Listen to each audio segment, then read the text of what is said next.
Hello there. I am getting ready to do my weekly love dose, an opportunity to dive deep and to explore love from a new perspective. Yeah, so just having fun here in the studio, playing and loving myself up. And today, and something that's been coming up recently, just as memories that need to be healed and conversations to be having with myself as well as other people, is around failure. So, how to love and embrace ourselves in this challenge of life and challenging parts of life, right? The failures of life. And for me, just memories around times in my life where I just really missed the mark, where I was just not taking care of myself, making poor decisions, partying with friends was more important than making sure I got to work on time, or just being able to connect with other people was more important than whatever priorities might be happening. So I was like choosing distractions over being productive. And then, in turn, really being hard on myself about it. Like, wow, how could you really be doing this right now? Like, don't you know that this is important? I thought this was what you loved. Why would you be doing this? And then like having this barrage of negative thoughts and negative process around what I should be doing with my time in my life, and feeling really about myself. Like, that's kind of a funny way to say it, but in reality, it's much more intense and challenging and monotonous and over and over and over redundant. Like, how could you do this? How could you do this? How could you do this? And not being easy on myself, being really judgmental, being really angry, being very disappointed, and that inner parent just really not loving the little Tambo inside of me that just needs to be cared for and loved up. So how do we show up in a more healthy way, in a loving way, to these parts of ourselves when we fail, when we miss the mark, when we know that we should have done something but we chose not to? For me, it's been a process of gentleness with myself and being okay with what is, accepting what is, to really be in a place of acceptance. Like, okay, this is what's happening. This is what's happening. And remembering that all things change.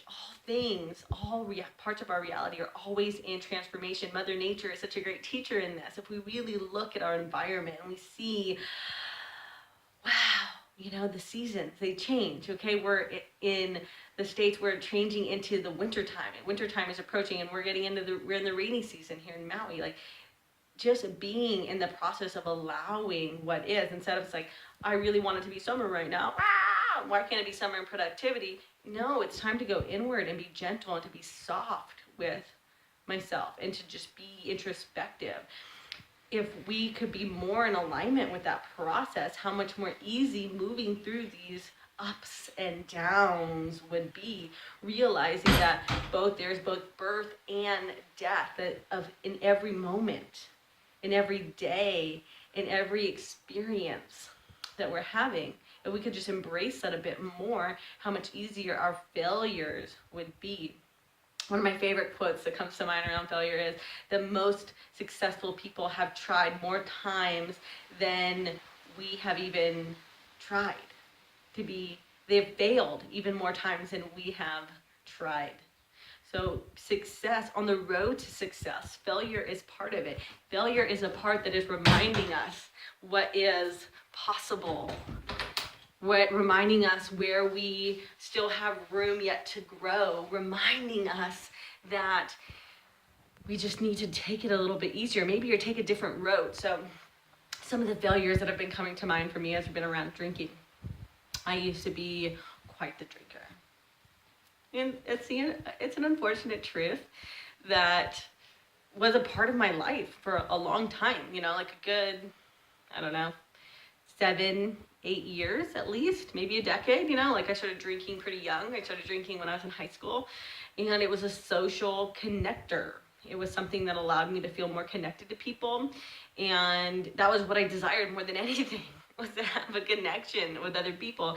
And I felt so alienated and disconnected in my life that I would do anything almost, I would do anything to feel that connection. And the irony in it all, and I'm sure anybody that's a drinker realizes this, is you can't actually get the connection that way. It's a false reality.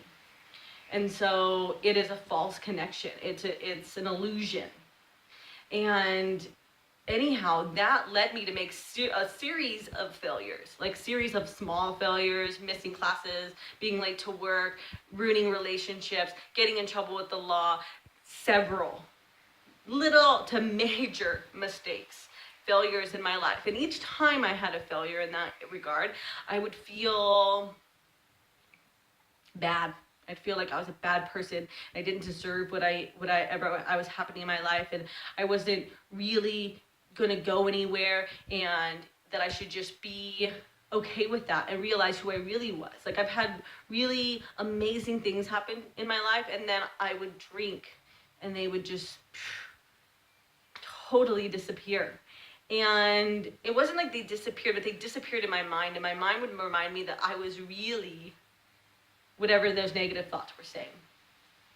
And it took me a while to really grab the reins of my brain and realize that my mind could become my servant, and that I could actually make choices that were in alignment with me, and that my failures were showing me what I needed to learn, that I needed to put myself first, that I need to prioritize real connection, not false illusionary connection over partying and drinking and going out and extravagant experiences, but really dropping in with people, looking them in the eye, asking them questions, being curious, being open to what they had to say. That was what was going to actually allow me to have a deeper, more meaningful connection with these people, with the people in my life, people, my friends, my family, my lovers. Like, that was what was going to really help me do that. But those failures, each one, smaller, macro, huge ones that impacted my life and the direction I was going, was always showing me